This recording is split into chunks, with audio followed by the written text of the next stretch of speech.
Ito talaga the most anticipated day po for this year. The year 41 is the grand opening with the spiritual blessings of the appointed Son of God, ating kingdom, the 75,000 seating capacity. Dalawang malalaking proyekto ng Kingdom of Jesus Christ ang nakatakdang maging sentro ng atensyon ngayong taon. Ang grand opening ng pinakamalaking indoor cathedral sa buong mundo at ang muling pagsusulong sa grand infrastructure vision ni Pastor Apollo Kibuloy sa Pilipinas. Narito ang detalye.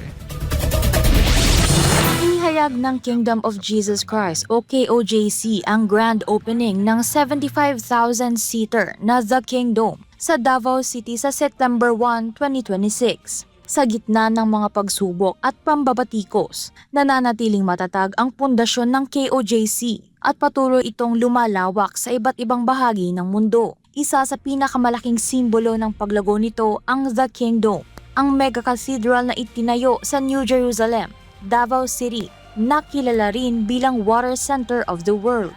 Ayon kay Attorney Kay Laurente, Legal Counsel ng KOJC, sumisimbolo ang The Kingdom sa pagkakaisa, sakripisyo, at matatag na pananampalataya ng Kingdom citizens sa kabila ng mga kontrobersyang kinakaharap ni Pastor Apollo C. Kibuloy at ng Kingdom Nation. This is a testament of decades of unwavering faith, ng loyalty at saka ng unity, ng blood, ng sweat, ng tears, ng sacrifice ng lahat po ng Kingdom citizens. So 41st year po, sleepless nights, yung umaga ginagawang gabi, ang gabi ginagawang umaga. So lahat talaga, tulong-tulong. Nangunguna po ang ating pinakamamahal na pastor. Ayon kay Attorney Laurente, ang Kingdom ang katuparan ng vision ni Pastor Apollo C. Kibuloy noong 1973 upang magkaroon ng permanenteng worship center ang mga miyembro na protektado sa anumang hagupit ng panahon at kalikasan. So kaya nga excited ang lahat kasi 'di ba for the past years na experience natin, we are always under the elements of weather, 'di ba? Lagi na tayong nauulanan pero never tayo nag-back down, never tayo nag-surrender. Instead kahit umuulan, patuloy pa rin ang worship. Ayan po si Pastor, throughout these years, never po talaga nag-waver ang kanyang commitment, ang ating pagpupuri sa ating makapangyarihang Ama. Kaya naman po, deserve na deserve po ang itong napakalaking magnanimous blessings na binigay ng ating makapangyarihang Ama sa bansang kaharian.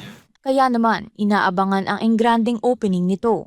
Ito talaga the most anticipated day po for this year. The year 41 is the grand opening with the spiritual blessings of the appointed Son of God, ating kingdom, the 75,000 seating capacity. Samantala, nabanggit din ni Attorney Laurente ang grand vision ni Pastor Apollo C. Kibuloy para sa bansa, ang National Superhighway at Bullet Train System na magdudugtong mula Benguet hanggang Jolo, Sulu. Ayon sa plano, magkakaroon ito ng mga modernong station hubs kada 200 miles, kabilang ang Ilocos Norte, Metro Manila, Bicol, Palawan, Cebu, hanggang sa Kingdom sa Davao at Jolo Terminal upang mabilis na maikalat ang progreso sa mga probinsya at ma-decentralize ang ekonomiya mula sa Metro Manila. May kasama rin itong mga aerodynamic bullet trains, luxury amenities, at green energy features tulad ng solar at wind power. At ang proyektong ito ay kakayanin sa loob lamang ng 2 hanggang 6 na taon. Ngunit, posible nga ba ito? Dati pa, may nakausap na si Pastor. Sabi, posible ba?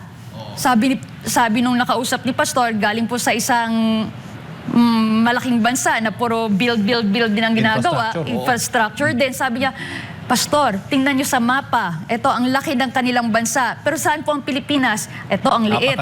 Napakaliit ng Pilipinas. Pero kayang dugtungin. Pagdugtungin. Oo, kayang-kaya. Kasi sa kabilang island, makikita mo lang. So, very visible, very achievable po, ganyang project.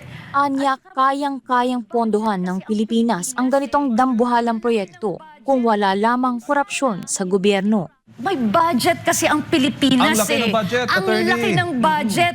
Kung Kaya-kaya sana yan. hindi kinurap, kung sana may isang katulad ni Pastor na zero corruption, lahat ng budget napunta dyan. Di ba, maging proud ka na Pilipino ka, proud ka nandito ka sa Pilipinas kung may ganyang project. So, yun ang nangyari sayang. Mula sa pagpapatayo ng pinakamalaking indoor cathedral sa buong mundo hanggang sa pagsusulong ng mga pangarap na infrastruktura para sa Pilipinas, patuloy na nag-iiwan ng malaking marka ang mga adhikain at advokasya ni Pastor Apollo. Giit ni Attorney Lorente na ang paggawa ni Pastor Apollo C. Quiboloy ng kabutihan at pagtulong sa bayan ay hindi kailanman titigil. Yun lang ang amazing talaga kay Pastor tinago na nila, kinulong na nila, pero ang pagtulong hindi mapigilan. No. Sabi nga ni Pastor, nobody can stop me from doing good. Nobody can stop me from helping the children. Nobody can stop me, diba, from helping this country. So kahit ano pa po ang itapon ninyong mga akusasyon, lalo na si Satanas, na inggit po sa katagumpayan ng hinirang na anak, si Satanas, na gusto pong sirain ang lahat ng achievement, lahat po ng tulong na ginagawa ni Pastor. Ito po, hindi lang po sa kingdom, no? Kahit sa Pilipinas at saka sa buong mundo, inggit po talaga si Satanas. Kahit po anong gawin nyo, wala na. Hindi nyo po matitinag si Pastor. Dandil na po si Pastor. Kasi yun na po ang buhay niya. Kumbaga, kahit ano pang akusasyon na itatapon mo, sabi nga ni Pastor, yung gold, yung diamond, ay mananatiling diamond. Hindi lamang miyembro at manggagawa ng Kingdom of Jesus Christ ang nagpahayag ng pananabik sa pagbubukas ng kingdom. Bumuwas din sa social media ang mga labis na paghanga sa proyekto at sa panukalang superhighway ni Pastor Apollo para sa Pilipinas. Angie De Leon ang News Citizen Correspondent, nag-uulat, SMNI News.